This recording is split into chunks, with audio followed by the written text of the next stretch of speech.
भारत की ये शक्ति है। डीआरडीओ लगातार भारत की रक्षा क्षमता को बढ़ाने का काम कर रही है और भारत डिफेंस इक्विपमेंट के क्षेत्र में आत्मनिर्भरता की ओर तेजी से अपने कदम बढ़ा रहा है। डीआरडीओ लगातार इसमें सहयोग दे रही है। अब तस्वीरों में जो आपको वेपन सिस्टम दिख रहा है, ये गन माउंटेड सिस्टम है। इसे डीआरडीओ ने तैयार किया है। दुश्मनों पर ये कहर बनकर टूटने को तैयार है। ये कोई आम तोप नहीं है, ये भारत की आर्टिलरी क्रांति कही जा रही है।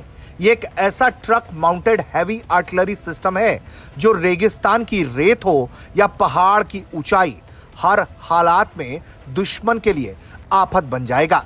ये ट्रक माउंटेड तोपखाना प्रणाली है जो ATAGS पर आधारित होती है, लेकिन इसे 8x8 हाई मोबिलिटी वाहन पर स्थायी रूप से स्थापित किया जा सकता है। यानी कि जो माउंटेड गन सिस्टम है उसे शूट एंड स्कूट क्षमता के लिए डिजाइन किया गया है। यानी कि एक पोजीशन लिया, दुश्मन पर गोलीबारी की और तेजी से स्थान बदल दिया ताकि ये दुश्मन के जवाबी हमले में बचे भी और फिर दुश्मन के अगले ठिकाने को आसानी से निशाना भी बना ले और इसकी लाइव ट्रैकिंग करनी भी मुश्किल हो जाए।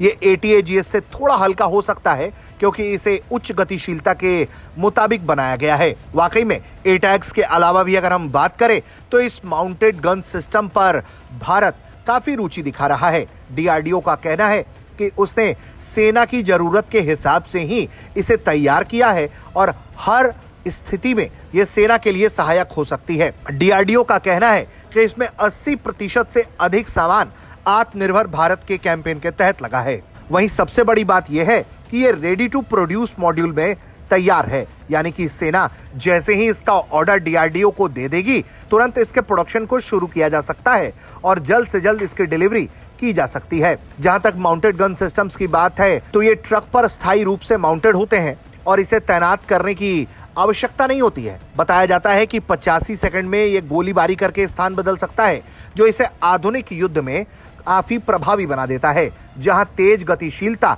सबसे महत्वपूर्ण मानी जाती है। और जैसा कि हमने बताया कि रेगिस्तान हो या सियाचिन जैसे बर्फीले इलाके, यह हर जगह अपने दमदार प्रदर्शन के लिए जानी जाती है। ऐसे में डीआरडीओ ने इस घातक गन माउंटेड सिस्टम को देश को दिखा दिया है और जल्द ही इससे जुड़ी कई और बड़ी खबरें भी देश के सामने आ सकती हैं, क्योंकि इसने जिस तरह से अपने फायर पावर को दर्शाया है उससे एक बात साफ है कि आने वाले दिनों में इसका दबदबा भारतीय सुरक्षा बलों में देखने को मिलेगा।